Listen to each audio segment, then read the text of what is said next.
All right. So this is the first kind of key slide. So how is college tennis organized? So the first thing I want to talk about is division. So there are really three. Actually, there are three types of main governing bodies that run college tennis. So one is the NCAA, which is the biggest one. Then you have uh, the NAIA, which is another set of governing bodies, and I'm going to go through that in just a bit. And then you have something called junior colleges, right? So the junior colleges, there's really two organizations that run it. For the practical purposes, we're going to cover NJCAA, right? That's the biggest one, and there is also another one in California. The like a consortium of California community colleges. We are not going to cover that today because once you know about NJCAA, it's very similar and that's really less prominent. So we're just going to stick with this three divisions today: the NCAA, the NAIA, and the NJCAA. Okay. So NCAA is the biggest one, right? So you hear about NCAA everywhere. So this is the biggest governing body for tennis, and NCAA divides itself in three divisions: Division 1, 2, and 3. Okay. When I've been traveling in India, a lot of people think that it's like the Division 1 is the best in tennis, 2 is next, and 3. Like almost like, if you're looking at the English Premier League or La Liga or something like that, the 1 is the highest, 2, and then 3. That's not the case at all. Okay.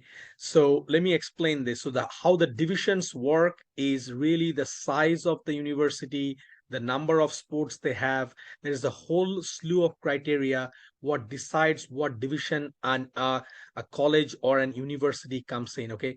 And we're going to interchange these terms, right? The college, university, or school. So they are basically exactly the same when we are talking about. So we don't need to get into the details of college versus university and school. They just used it kind of a slang calling both of them. Okay.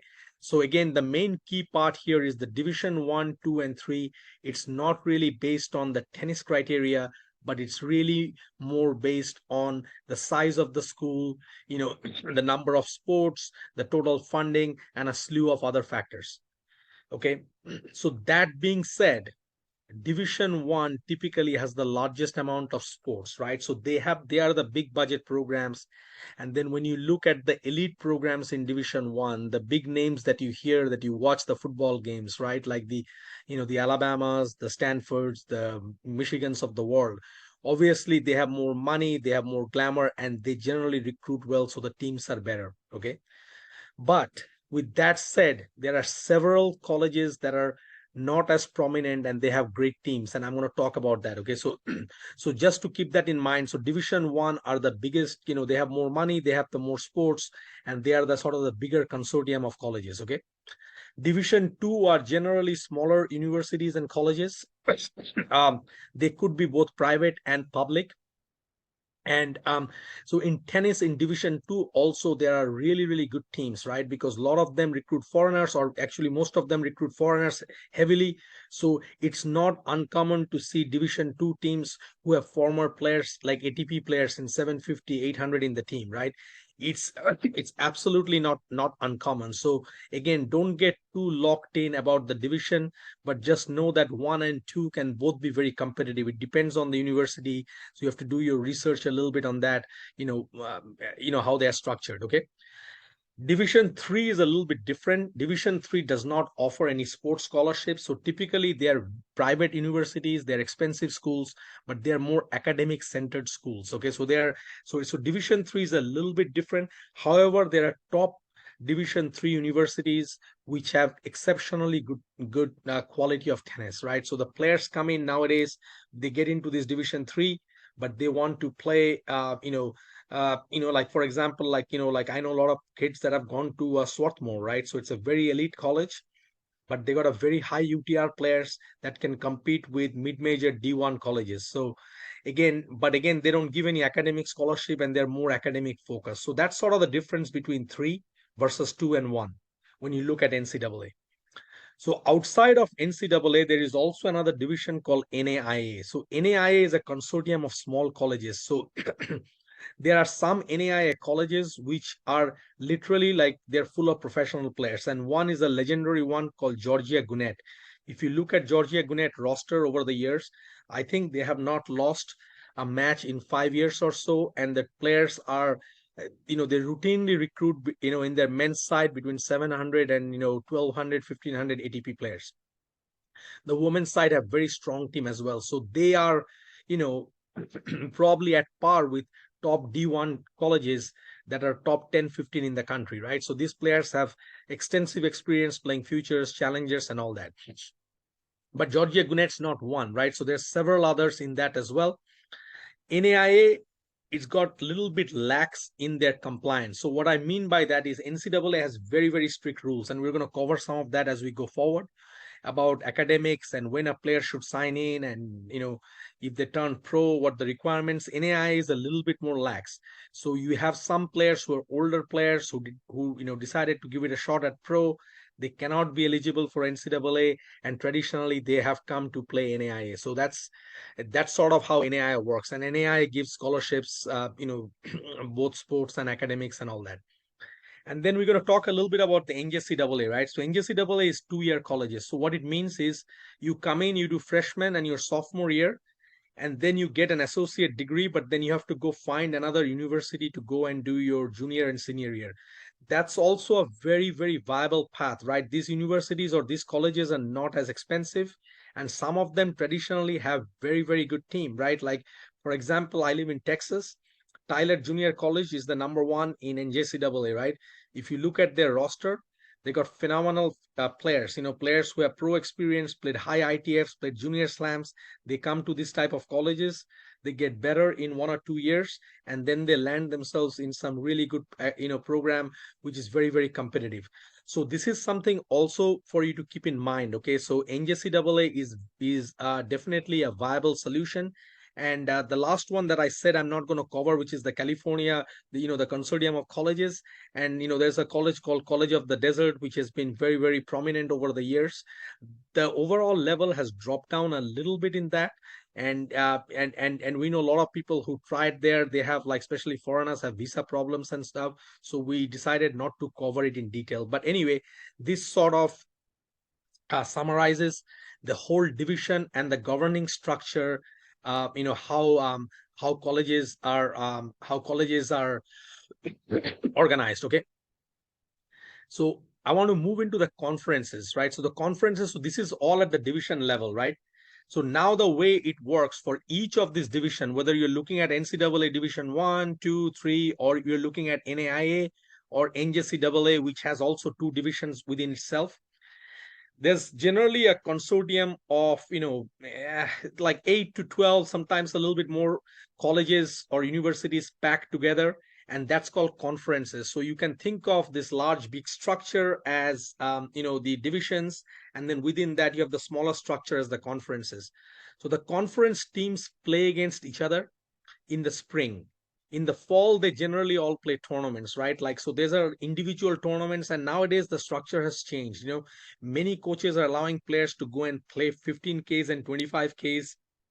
Some of them are even skipping the fall tournaments, right? Because their players are just playing a professional schedule, or at least the top half of the lineup is doing that. The spring is what really matters in college tennis, right? Which is, it starts from January, and then it goes into April or May, right? And that's what really matters.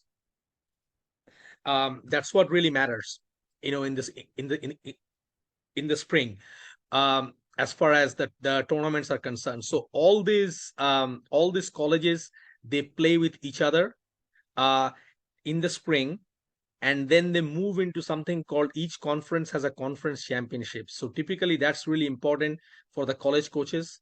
They want to be really good in the conference, and they want to do well in the conference championship so they can move on to the regionals, and hopefully from the regionals they move on to the nationals, right? So that's kind of the main core way the college works. You come through your conference, either you win the championships, or in some other way you move to the regionals, and then you go to the nationals, and you get to play either the NCAA nationals within your division, or the NAIA or the NJCAA nationals. So that's really, really critical. So what I'm going to do is I'm going to take a quick pause here, because I got 3 more things to cover over here, and see if anybody have any questions over here.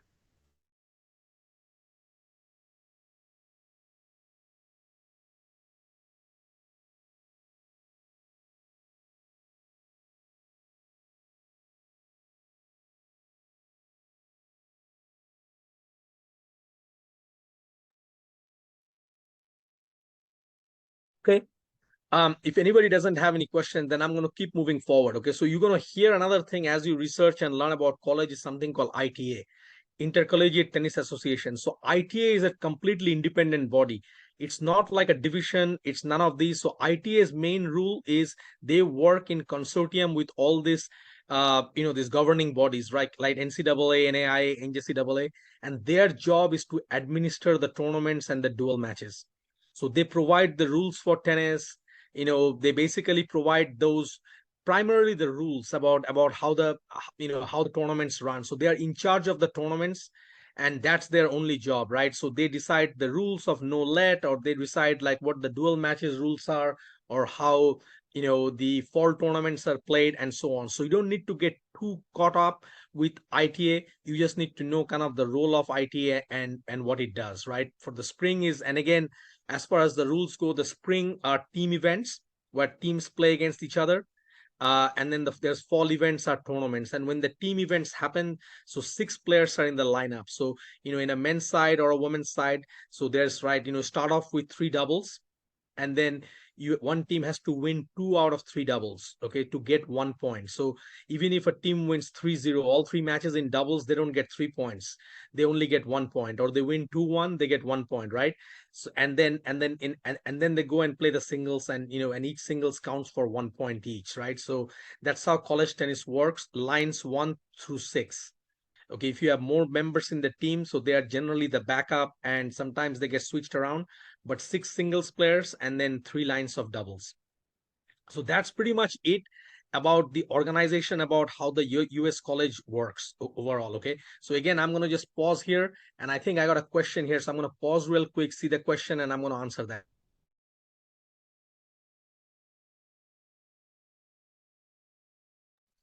So there's a question from Jorge Alfaro to everyone, right? ITA making an exclusive deal with WTN. What's going to happen to UTR, and what do coaches look at most, right? So let's talk about that. We got a whole slide about UTR and WTN, I think, later in the thing, but we can talk about it, right? So what's the purpose of either of these, right? The UTR or WTN, or a rating. The purpose is for a coach to assess the quality of the player. Is the player going to make an impact in his or her team, and is the player good enough, and how is the player fits in within the conference, right? UTR has been pretty stable, at least in the US. There's probably within like a 20% plus minus margin, but fairly stable for the coaches. WTN, per my opinion, at this point, it's not as stable, right? Because they are working on a limited data set so far. So the pro data is, I believe, it's still not there in WTN. So if somebody is playing only 15 25 Ks, I don't think it's counted, at least the last I checked, right? They may have changed that, so it's not counted. It's taking the domestic results, like from USTA and different national federations and the ITF. But as far as till about couple weeks back, if you do an analysis with WTN and UTR is a little bit more stable. So it doesn't matter what ITA is doing, the college coaches have their own responsibilities to get the best team possible, right? So it's for their job, for their bonuses, things like that. So at this point, till WTN gets more structured, they are looking at UTR. And we talk to a lot of college coaches, and I do not know anybody at this point that's looking at WTN. Now, of course, that can change, right, as more data comes in and it becomes stable. But again, the rate, it's a rating, and but at this point, I would not probably get too caught up with the deal between ITA and WTN. Okay, any other questions?